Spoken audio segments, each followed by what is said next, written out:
It didn't matter which one I chose. If the tax rate stays the same, to Roth or not to Roth doesn't really matter. What we traditionally see is that when people are in lower tax brackets, so when we're early in our career, it makes a lot of sense to put money in Roth accounts because we can choose to pay less today, have tax-free money in the future.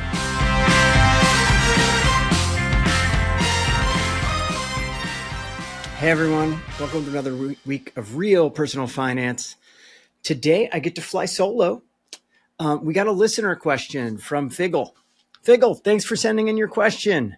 For those of you who want to have your question answered, feel free to go to realpersonalfinance.co and submit a question. Figgle's question this time around, he has asked a question in the past, is he starts with, my company recently expanded our 401k to include post and Roth options. They also have a match up to 7% that matches my election based on the options I choose. I put 10% of my salary towards retirement. I make $185,000 plus a bonus of upwards of $50,000. Awesome. Question. Since taxes play differently into each of these pre, post, and Roth 401k, are there different limits to each of them? What are the best contribution percentages, strategies to help minimize tax exposure, maximize opportunities? Fun fact, I'm not able to invest each of the three options differently. Whatever funds I elect for one, I must do for all.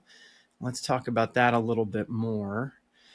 Side note, I also have a brokerage account, a personal Roth, no clue how I have two Roth accounts, but I do, and a rollover IRA I contribute to as well. But these are extras, not where the bulk of my money goes. Also, I'm currently set up to contribute 0% to pre-tax, 8% to post-tax, 2% to Roth. Would love to know your opinion on, are there any financial blunders that I'm making? And ends with, thanks, love the podcast, been listening to it for several years now. Wrote in a long time ago and y'all answered, so hopefully it'll go 2 for 2. It did. Thanks again, and thanks for letting me know about the surf park in Waco, Texas. So glad you enjoyed the surf park in Waco, Texas. Okay, good question overall. Repetition is the key to learning. So this is a really great back to basics episode. Let's start with, Figgle's basically saying, hey, I have three options now: pre-tax, Roth, and this post-tax, or sometimes it's called after-tax contributions. What do I choose, right? Well, let's just look at the basics first.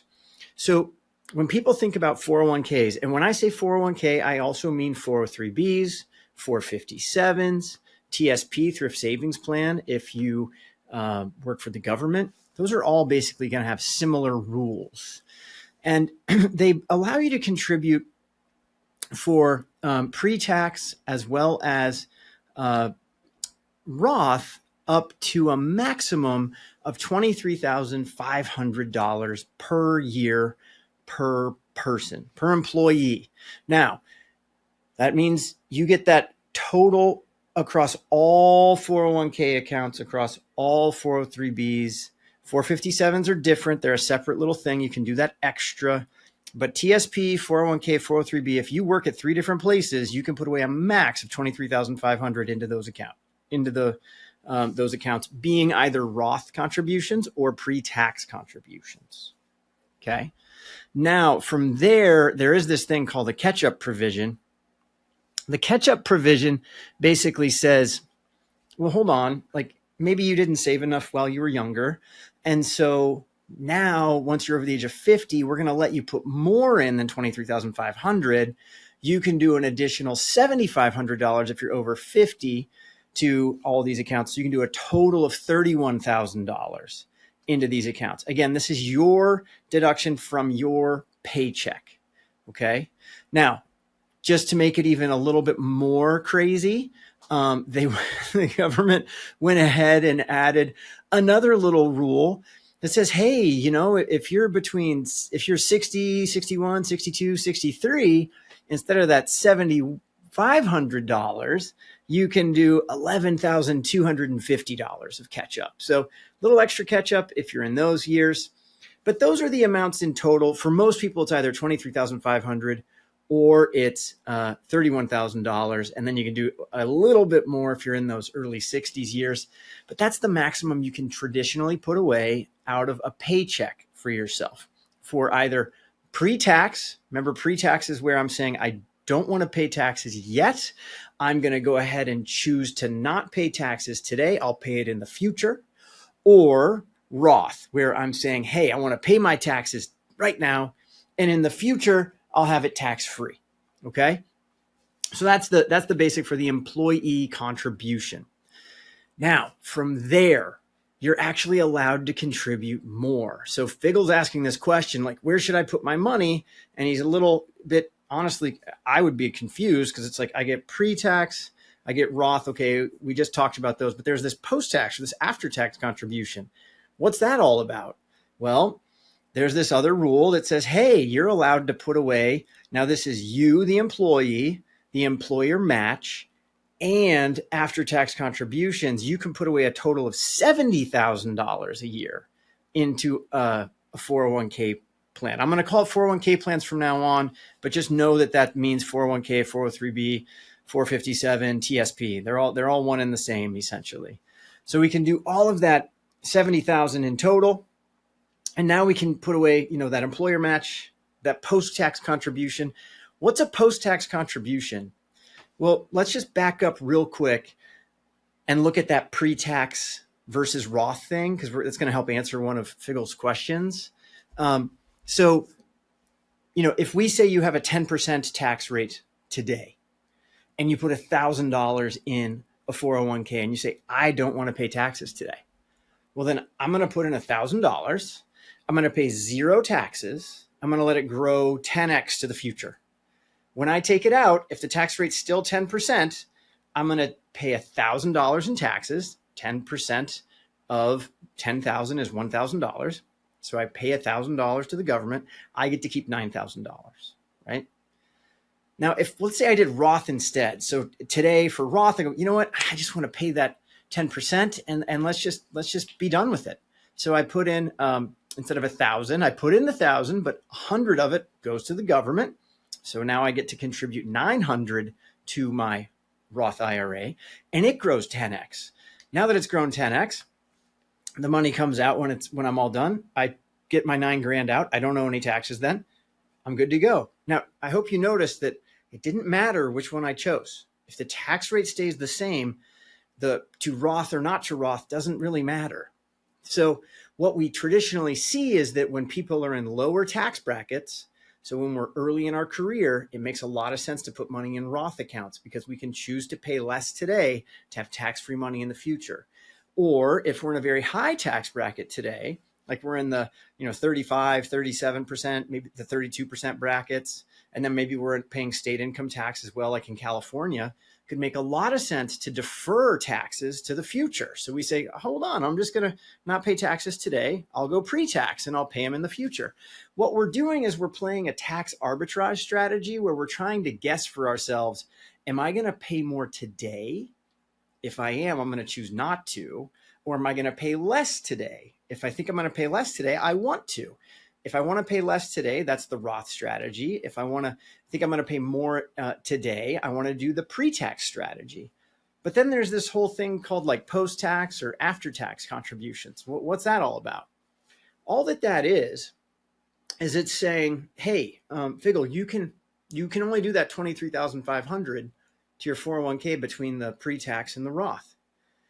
But if you put away more than that, you can do those post-tax contributions. So what you're going to do there is you're going to put money in. You'll have already paid taxes on it. The contribution, you won't have to pay taxes on when the money comes out, but any earnings on top of it, you have to pay taxes on in the future.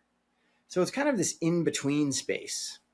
Now, what they typically end up doing well with, because what Figgle didn't mention, but I bet he could find out about it, is see if the 401k plan allows what are called in-service Roth conversions. So an in-service Roth conversion allows you to say, oh, I put away that 23.5 between the Roth and the regular pre-tax IRA, and I'm done. And I have this extra money going in to save. I just put that in post-tax. I already paid taxes. hey, I'm going to call that the provider, it's Fidelity or whoever it is. I'm like, hey, can I do an in-service Roth conversion? And they'll probably say yes. And if you can, what you do is you take that $5,000 that you just put in there and you convert it into your Roth. You already paid the taxes, you convert it to your Roth, and now that money gets to go tax-free for the rest of your life. If you just leave it in the post-tax area, it's going to grow, but the money that grows is going to be treated like pre-tax money.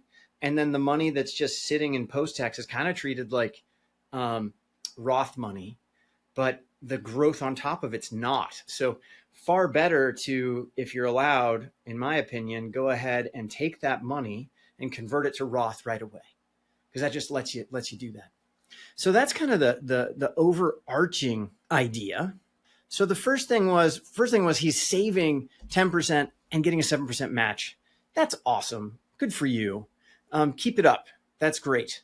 Now, the next thing, he didn't actually ask it, but the thing that I'd want to know more about is I want to know, well, what tax bracket are you in? Because the tax bracket that you're in is going to help us figure out from the framework of, do we want to go Roth or do we want to go pre-tax, right? So like if Figgle's single and he's making that 185 plus the 50 every year and doesn't have a lot of itemized deductions, and deductions have just changed, because if he's in California or other places where he's paying high income tax and paying property tax, he might be saving a decent amount more than he was before. So it's something worth looking at. You want to find out what marginal tax bracket are you in for the federal government and for your state, and add them together. And that tells you how much are you saving by deferring $1 for the future versus paying $1 for the future. So, if he was single and this was all of his income, he's probably in the 32% tax bracket. So that's kind of pulling more toward that pre-tax style of savings. So I might want to see more of that. If he's married and filing jointly, he's probably in like the 24, 22% tax bracket. That's where it can make sense to maybe split up some of those contributions. And maybe we do some for pre-tax and we do some for Roth, and just kind of figure out what that balance needs to be.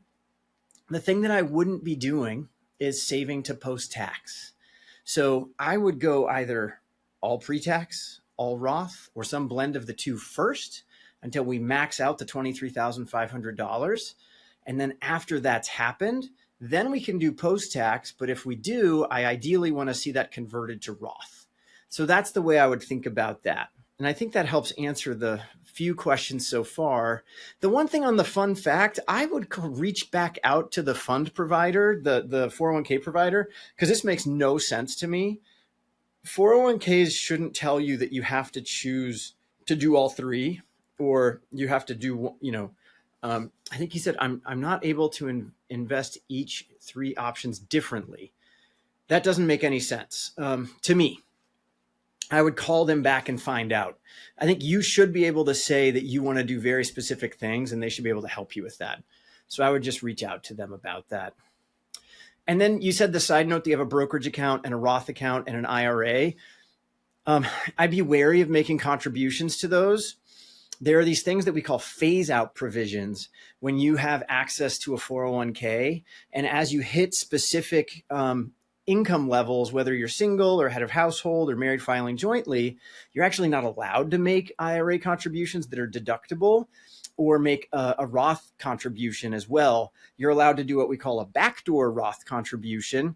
But if your plan offers mega backdoor Roth status, where we could put, because I mentioned before, 70,000 was the total number you can put in a plan. So I think your numbers would be something like, if you were to do 23,500 and got the 7,000 match, you'd be at like 16 and change. So I'm just going to round up and call that like 30 grand.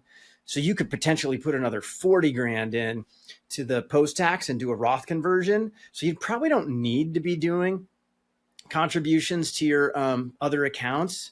One thing, if you want to simplify life, you might want to look at, can I move my old IRA into my current 401k? And the same with the Roth, or we can keep the Roth separate. That's fine. But just simplify things is something I think you could look at potentially. And then you'd mentioned the contributions currently being 0% pre-tax, 8% post-tax, 2% Roth. I would just, based on whether you're single and you're in that 32% bracket, I would probably lean more. You might want to look at leaning more, check with your accountant or your advisor, leaning more toward that pre-tax style, because that'll help you defer taxes today and save. And then the Roth as well, definitely contributing to that. Probably not contributing to that post-tax account until you've maxed out the 23,500 between the pre-tax and the post-tax. Yeah. And thank you for loving the podcast. If you guys do enjoy the podcast, please, leave that 5-star review on Apple Podcasts and such places so that we can spread the word about how we're here to help people, especially as you guys are moving toward retirement. The retiree space is, needs a lot of help and needs people to speak in plain English. At least we think you do. So let us know what you think, and we'll take it from there. But thanks so much for your question, Figgle. Anyone has a question, please let us know. We love answering questions for you guys. We know what to talk about, but it can be boring. It's way more interesting when there's context around a case, because then you guys can see yourselves in it. So cheers for now, and we'll see you guys next time.